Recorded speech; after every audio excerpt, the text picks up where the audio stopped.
This is you.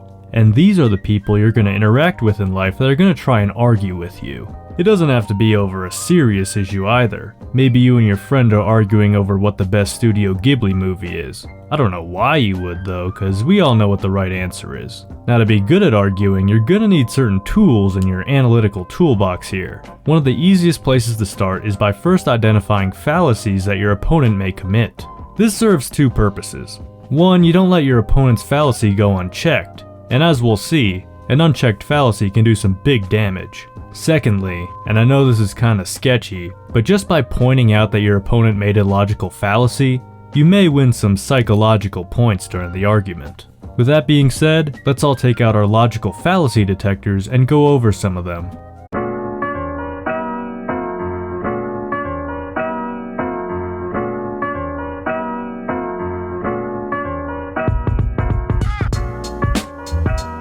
Hello and welcome to Philosophy Tunes, the channel that's about to channel some information to you. Get it? Wait, no. So we're going to take a look at 5 common fallacies that people often commit when forming an argument. By recognizing these bad boys, you could call your opponent out and stop their goofy ways. To help out, I'll be using this Introduction to Logic book here that I've also used in this Intro to Logic video. I'll put a link to the text down below. It's an Amazon affiliate link, so a little bit would go back to supporting the channel if you decide to buy a copy. So let's start by looking at something we probably already know about, a circular argument. Circular arguments are hard to spot because they make the argument sound so good, maybe a little too good. They're probably going to be even more difficult to spot during an oral argument. But hey, if you're subscribed to me, I know you're smart and you'll probably be able to do it. So what is a circular argument? An argument is circular if it presumes the truth of what is to be proved. A series of arguments is circular if it uses a premise to prove a conclusion, and then uses that conclusion to prove the premise. I think about it like this. Say your opponent needs to prove A. They may offer up proof of A with B, so B proves A. But then the question is, what proves B? Well, if the person proves B by using A, then the argument is circular. The two rely on each other to be proved, and yet nothing seems to be actually proved. This might be confusing, so let's get an example going. Let's say you're in an argument with your friend about the best pizza place. Your friend thinks Pizza Hut has the best pizza. You ask what their proof is, and they're like, because their pizza tastes the best. You ask what proof they have that their pizza tastes the best, and they respond by saying it's because Pizza Hut has the best pizza. See what's going on here? That's an easy example. But out there in the field, soldier, the enemy's gonna be harder to spot. Being in law school, I've even seen Supreme Court justices succumb to making circular arguments. And it's obviously gonna be a lot harder spotting these in an oral argument. So just be on your best game and ask yourself what the other person is using to prove their assertions. If you notice the circle, you might be dealing with a circular argument. Alright, soldier, are you ready for the next enemy to look out for? Aye, aye, Captain. I can't hear. Oh wait, wrong show. Next we're looking at an ambiguous argument, but don't be fooled by the word ambiguous. There is a specific meaning of what an ambiguous argument is. An argument is ambiguous if it changes the meaning of a term or phrase within the argument. So we all know that words can have multiple meanings, right? I might use bro to refer to my actual brother, or I might use bro to refer to my male friends. Hell, I sometimes even use bro to refer to my female friends. Now in an argument, an ambiguous argument would be to use a word more than once but change the meaning of that word in the middle of the argument. Don't worry, I have an example. I'm the example wizard after all. I got a good one. Let's say your friend says that you're dope. We all know what he means when he calls you that. He means you're just chill. However, he then says that dope is a type of drug. Therefore, if you're dope, then you're a type of drug. As you can see, he decided to change the meaning of dope within the argument, leading to a super bizarre conclusion.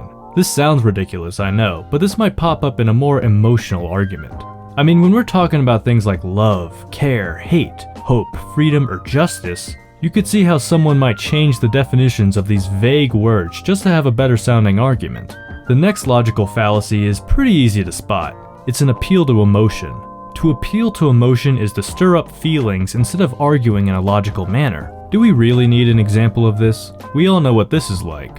Maybe you're talking about which film had better cinematography, and you're pointing to the lighting or the camera work, and out of nowhere, The other person goes into some sob story about how the director had to work super hard to get the movie made. That doesn't have any bearing on the cinematography, but you're gonna look like an asshole at the end of it.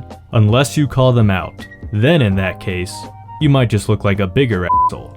But you'd be a correct asshole at the end of the day. Next, we got an argument that is beside the point. An argument is beside the point if it argues for a conclusion irrelevant to the issue at hand. So you're arguing with your roommate about whether it's their turn to do the dishes. Seeing how this is such a sensitive issue, you've actually been keeping a log of when one of you has done the dishes. Based on that log, it's clearly their turn to do the dishes. In response to this, they argue that they took care of you when you got ran over by a monster truck the other day. I mean, they even made you clam chowder in bed. What a hero. However, while they're correct about this, it doesn't address the issue at hand of whose turn it is to do the dishes. It's an argument that they could easily win, and it might be somewhat related to the issue at hand, but it doesn't really address it. They're essentially winning an argument that they conjured up that they could easily win in order to give the illusion that they've won your argument. And finally, we get to the ever so popular straw man argument. A straw man argument misrepresents an opponent's views. So with any argument, there are some very good points to be made. Some points are so good that it could be a KO. But why bother arguing against those points when you could just make up some that sounds like the other person's point, but is easier to argue against? You know, for these examples we've had, your friend has been the one committing logical fallacies. So for this last one, let's actually put the blame on you. Your friend is arguing that you should start working out since you've been complaining that you want a better body. Well shoot, they got you there, don't they? You have been complaining that you're out of shape. However, you pull a fast one on your friend. You say back, well, it's impossible to get the perfect body anyways. I mean, all those actors just use steroids, so what's the point? But your friend didn't mention anything about the perfect body or even getting the body of an actor. They were simply talking about a better body. A body that's an improvement on what you got now. Just right there you committed a straw man argument fallacy. You built up this straw man representation of your friend's argument that was easier to deal with, and then you easily smash it down. Shame on you, how could you? And there you have it, 5 common logical fallacies to look out for when in an argument. You could also just not engage in arguments in the first place, I mean there's an idea. But hey, some of you are braver than me, so have at it.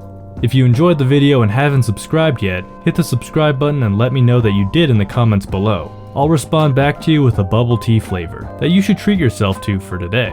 Hit the bell and the like button if you want to help out the channel, and I wish you all a beautiful rest of your day.